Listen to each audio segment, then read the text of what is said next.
touch one of ours and we'd touch 10 of yours. Threaten our business and we'd erase yours. North Side Smoke, 1924 to 1926. Chapter 1. The Flowers of War. They say Dean O'Banion died among roses, but I was there when the plan was made, and I can tell you exactly how those roses got watered with blood. It was a Tuesday morning in November when Johnny called me to his office above the flower shop on South Wabash. Ironic, considering what we were about to discuss. The air was thick with the smell of chrysanthemums and the kind of tension that comes before somebody makes a decision that can't be unmade. "O'Banion's gotta go," Johnny said without looking up from the ledger he was balancing. No emotion, no drama, just a business decision delivered like he was ordering lunch. He's cost us too much money, insulted too many people, broken too many agreements. I knew this was coming. Dean O'Banion had been pushing boundaries like a kid testing how far he could lean over a cliff before somebody pulled him back. The Northside Irish thought they owned Chicago because they'd been here first, thought their shamrocks gave them privileges that bullets couldn't revoke. "What's the final straw?" I asked, though I could guess. O'Banion had a mouth that moved faster than his brain, and in our business, that's a terminal condition. "The Sebin Brewery job," Johnny said, finally looking up from his numbers. "He sold us that brewery knowing the feds were going to raid it. Cost us $50,000 in equipment, plus the legal fees, plus the embarrassment of looking like amateurs who can't spot a setup." I remembered that raid. Federal agents swarming the place like ants on a sugar cube, confiscating machinery we'd paid premium prices for, arresting our people who'd been told the operation was clean. O'Banion had walked away laughing, claiming he'd had no idea the feds were coming, but everybody knew he'd been the one who tipped them off. "How you want to handle it?" I asked. Johnny smiled the way a banker smiles when he's about to foreclose on a mortgage. "We're going to send him flowers." The plan was elegant in its simplicity. Mike Merlo, head of the Unione Siciliana, had died the week before. His funeral was going to be the social event of the season for Chicago's Italian community. Everybody who was anybody would be ordering flowers, and everybody knew O'Banion's shop was the best place to get them. Johnny would call O'Banion personally, order an expensive wreath for Merlo's funeral, and arrange to pick it up Monday morning.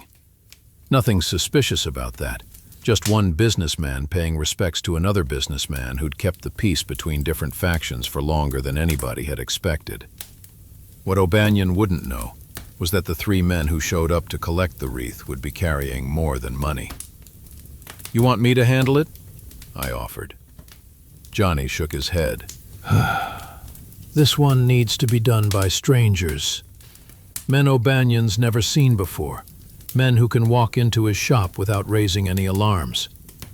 I've got 3 boys from New York coming in on the midnight train, professionals who understand the importance of making statements that can't be misunderstood." Monday morning, November 10th, 1924. I was having breakfast at a diner 6 blocks away when the shots rang out.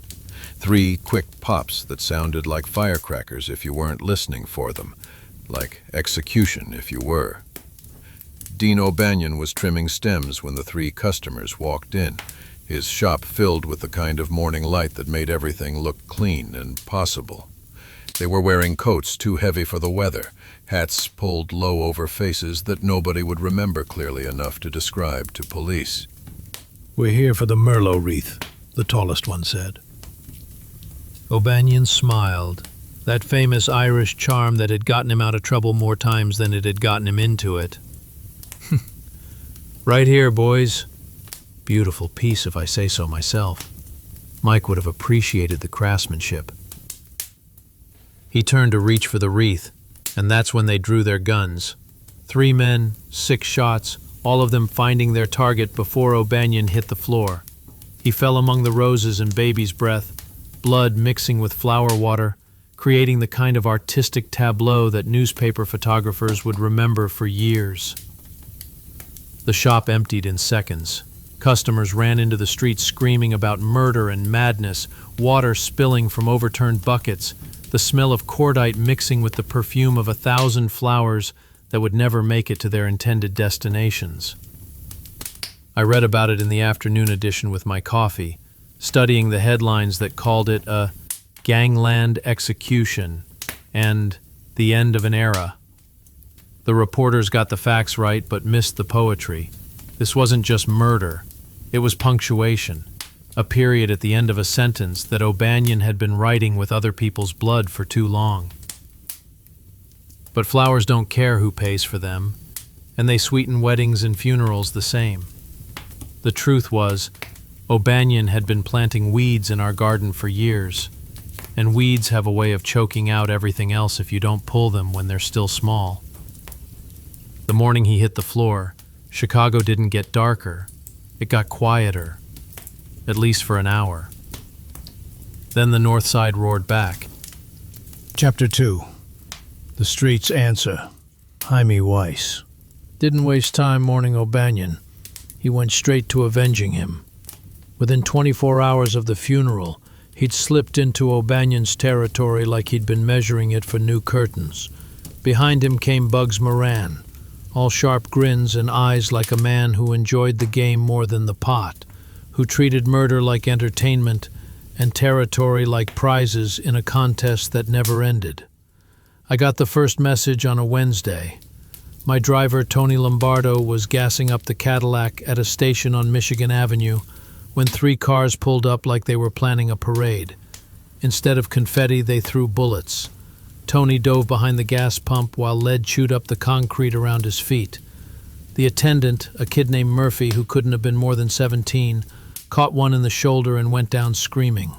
27 shots in 15 seconds. Then the cars disappeared like they'd never been there at all. Tony survived with nothing worse than scraped knees and a new understanding of how close death could come without an appointment. Murphy spent 3 weeks in the hospital and never worked another gas station. The message was clear. Nobody who worked for Al Capone was safe anywhere, anytime. "They're not just coming for you," Johnny told me that night, sitting in his apartment with the curtains drawn and a shotgun across his lap. "They're coming for everybody connected to you. Drivers, bodyguards, bartenders, bookkeepers, anybody who takes your money is wearing a target." I understood the strategy. You don't just kill the king, you kill the kingdom, piece by piece, until there's nobody left to remember why they used to be loyal. Fear was a currency Jaime Weiss understood better than most, and he was spending it like a man with unlimited credit. Chicago became a city of corners, and suddenly every corner carried risk. A car rolling slow past your window might be delivering milk, or it might be reading you your last rites. Women started crossing the street when they saw men in dark coats. Children stopped playing outside after school. The whole city lived in a constant flinch, waiting for the next sound that would send everybody diving for cover. One afternoon, the Metropole Cafe emptied in 3 seconds when a delivery truck backfired outside. Women screamed, men dove under tables, and the waitress dropped a tray of dishes that sounded like more gunfire when it hit the floor. The city was developing shell shock without ever seeing a shell. I had to adapt fast. 2 cars became 3, then 4. Never the same route twice. Curtains drawn, drivers with eyes trained more on mirrors than on the road ahead. I started wearing a bulletproof vest under my shirts. Heavy, hot, uncomfortable, but lighter than a coffin. My boys drove with shotguns across their laps, pistols in shoulder holsters, and nerves stretched tight as piano wire. Some of them started drinking before noon to keep their hands steady. Others stopped sleeping through the night, waking up at every sound that might be footsteps, might be engines, might be death coming to collect a debt they'd never agreed to owe. The North Side called it war. I called it arithmetic. They spent bullets. We spent patience. They wanted spectacle. I wanted continuity. But even patience frays when funerals start lining up like boxcars on a track heading for the same destination. Chapter 3. Living under crosshairs. It's one thing to walk with swagger when your enemy's got fists and harsh language. It's another when his trigger finger never sleeps and his bullets don't distinguish between guilty and innocent. I learned new habits that autumn. Survival skills they don't teach in business schools, but every man in my position masters or dies trying. Change cars every day. Switch coats between meetings. Never let the same hat see daylight 2 days in a row. Sleep in different beds, eat at different restaurants, take different routes to the same destinations.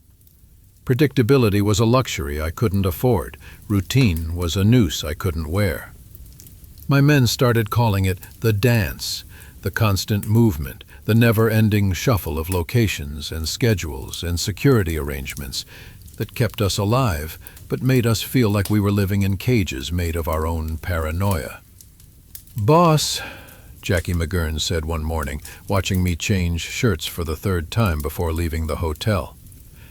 "This ain't living. This is just slow dying with better clothes." He was right, but slow dying was still better than fast dying, and fast dying was what happened to men who stood still long enough for Jaime Weiss to draw a bead on them. May hated it. She wanted a home, not a bunker. She wanted dinner conversations that didn't include discussions about escape routes and backup cars. She wanted to walk to the market without bodyguards, wanted to sleep through the night without jumping at every sound the building made settling into its foundation. "This isn't what I married," she told me one night, standing by the window of our hotel suite, looking out at a city that belonged to us during the day, but turned hostile after dark. "I married a man who was going somewhere. Now I'm married to a man who's running from everywhere." I wanted to give her peace, but peace doesn't survive men like Jaime Weiss. It hides in cracks until the weather clears, and the weather forecast for Chicago was calling for storms indefinitely. The paranoia was real, but it was also educational. A shadow on a wall could be a man waiting for the right moment. A man at a corner could be a lookout timing your movements. I started measuring my walks in seconds, not steps. How fast from door to car? How long till the driver's foot could erase a block? You think empire is built in meetings and envelopes, handshakes and campaign contributions. Sometimes it's built in the 3 seconds between life and death on a sidewalk, in the split-second decision between diving left or right when the shooting starts, in the reflexes that keep you breathing long enough to make the next decision. But even paranoia has its lessons. It teaches you discipline that can't be learned any other way. It teaches you who you can trust when trust becomes a matter of life and death, and who looks away when the street gets loud and their courage gets tested. I trimmed my circle until it was a coin, small enough to control completely, reliable enough to flip and always land on heads. Frank Nitti, Johnny Torrio's accountant with ice water in his veins. Jack McGurn, who could shoot the wings off a fly at 50 yards. Tony Accardo, young but smart, with instincts that kept him alive in situations where experience wasn't enough. These were men who understood that loyalty wasn't just a job requirement. It was a survival skill that kept everybody breathing long enough to collect their paychecks. Chapter 4. Ambush. on Johnny. Then the storm found Johnny Torrio, and everything changed. It was January 24th, 1925. Johnny had been to federal court, smiled politely at judges who wanted to believe he was just a successful businessman with interests in legitimate enterprises, walked out into the winter daylight like a man who still believed order could be restored through negotiation and compromise. Jaime Weiss's boys were waiting. I got the call at 4:30 that afternoon. "Mr. Capone," the voice said, one of our lookouts stationed near the courthouse. "They got Mr. Torrio. Ambush on South Clyde. He's hit bad." I was in the car before the phone hit the cradle, racing through traffic that seemed to part like water when drivers saw the look on my face. The scene was chaos. Police cars, ambulances, crowds of gawkers who'd heard the shots and come running to see what democracy looked like when it was conducted with machine guns. Johnny's Cadillac sat in the middle of the street like a monument to violence, glass shattered, metal chewed up by bullets that had been aimed with the kind of precision that comes from practice and patience. Blood on the upholstery, blood on the pavement, blood that told a story about men who'd decided that conversation was finished and action was the only language left. 27 shots, Detective Sergeant William Cusack told me, reading from notes he'd scribbled while the scene was still smoking. They came from 3 directions: rooftop, alley, and a car that pulled up alongside. Professional work, Mr. Capone. Somebody wanted to make sure there weren't any survivors. But Johnny had survived, somehow. 3 bullets in him, neck, chest, groin, and he was still breathing when the ambulance arrived, still conscious enough to refuse to tell the police who'd shot him, still disciplined enough to remember that talking to cops was bad for business, even when you were bleeding to death. I found him at Jackson Park Hospital, pale as a bedsheet, tubes and bandages where his authority used to be. The doctor said it was touch and go, said they'd done what they could, but the rest was up to God and Johnny's constitution. He looked at me for a long time without saying anything, like he was trying to decide something important. Finally, in a voice that sounded like it was coming from the bottom of a well, "Al, it's yours." Just like that. No ceremony, no formal transfer of power. The fox was finished. The teacher was laying down his chalk, and the classroom was mine. "You sure about this, Johnny?" I asked, though I already knew the answer. A man who takes 3 bullets and lives to talk about it has earned the right to retire from any business he chooses. "I'm tired, Al," he said, closing his eyes like the conversation was costing him more energy than he could afford. "Tired of looking over my shoulder, tired of sleeping with one eye open, tired of running an organization where every handshake might be the last one you ever give." He was leaving for Italy as soon as the doctors cleared him for travel, he said. Going back to Brooklyn first to see family, then across the ocean to a place where nobody knew his name or cared about his business, where he could sit in cafes and read newspapers that didn't include his photograph on the front page. "You think different than I do," he said, opening his eyes and looking at me with something that might have been pride or might have been pity. "You're not afraid of noise the way I am. Maybe that's what this business needs now, somebody who's not afraid to make noise when noise is what gets results." Chapter 5. The Weight of Command. Taking power is heavy in ways nobody warned you about. The newspapers make it look glamorous.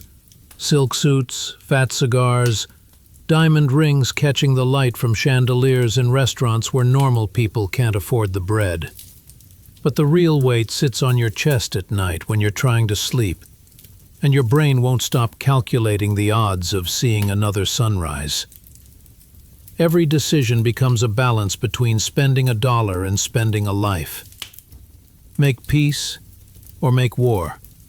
Show mercy or show strength. In Chicago, mercy often looked like weakness to men who measured respect in bullet holes, while strength often looked like a funeral that made the front page of papers that sold more copies when the headlines dripped blood. I gathered my men the day after Johnny left for Brooklyn. 23 of them crowded into the back room of the Hawthorne Inn. Faces that had learned to hide their thoughts behind expressions that could mean anything or nothing. These were men who'd followed Johnny because he'd made them rich and kept them alive. Now, they had to decide whether they'd follow me for the same reasons. Johnny's gone, I told them straight. No sugarcoating, no speeches about bright futures and golden opportunities. The feds wanted him. The North Side wanted him dead. And he decided he was too old to keep giving them target practice. So it's me now. And here's what that means.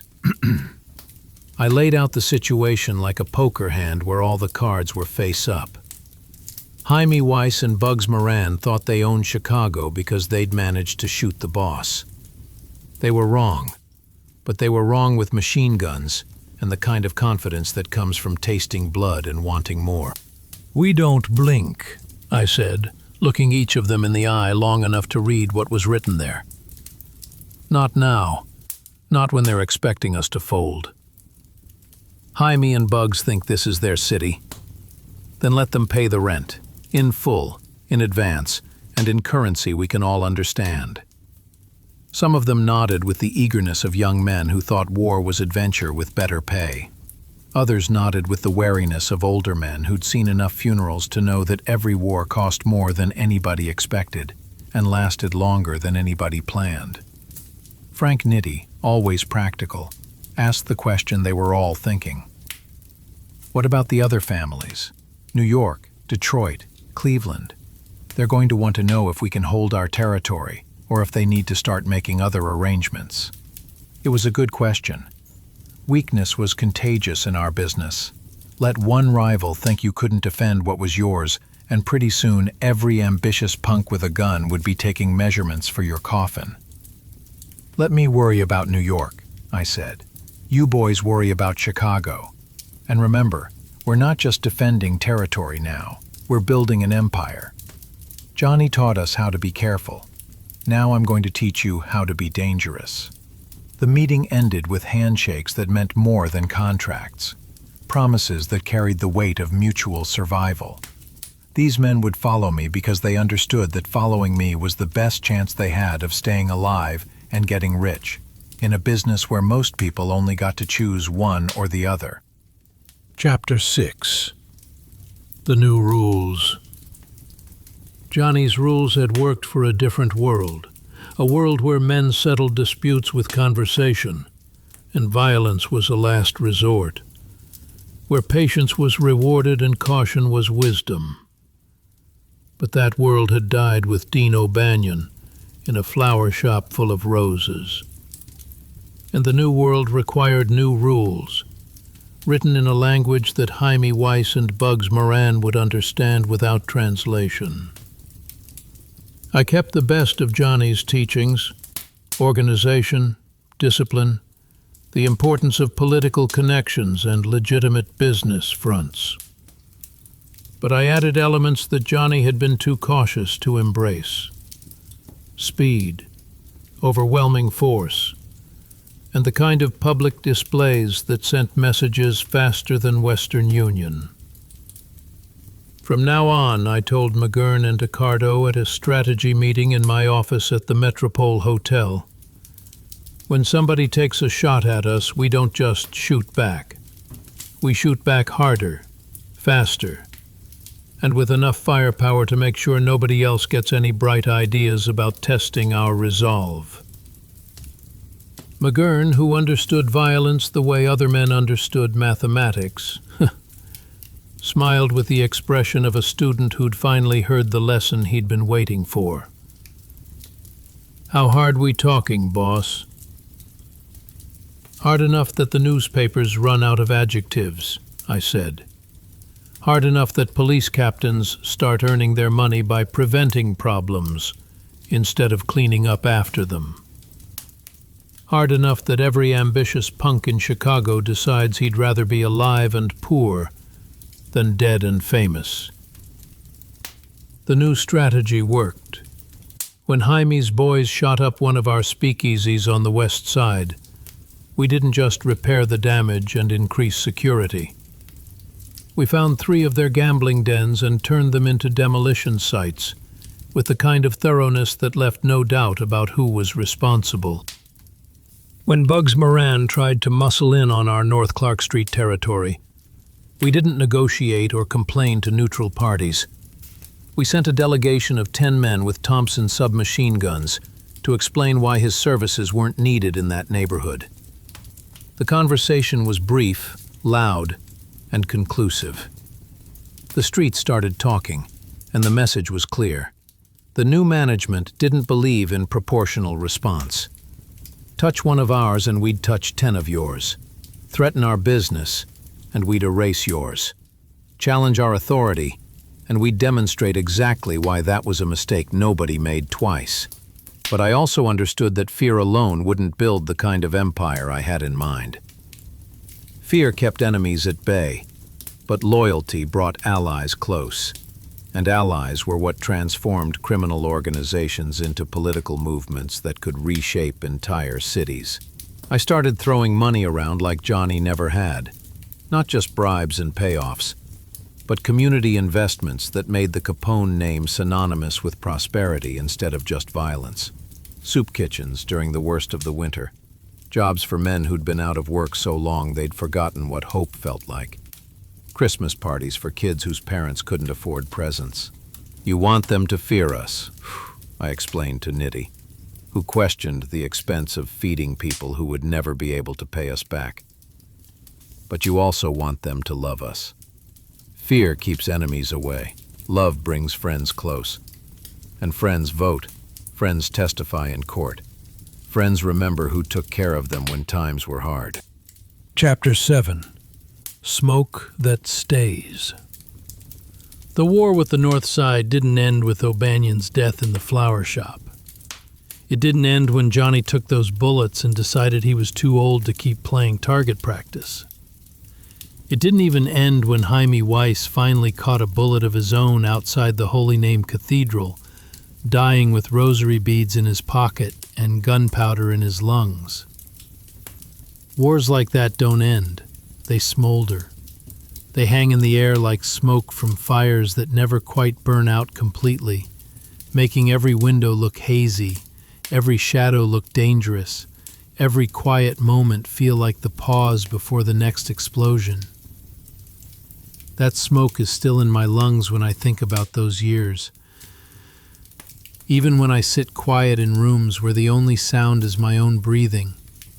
Even when the streets outside are calm and the newspapers are writing about other people's troubles, I can taste it. It's the taste of survival mixed with paranoia, of victory that never feels complete because tomorrow always promises new challenges from new enemies with new reasons to want you dead.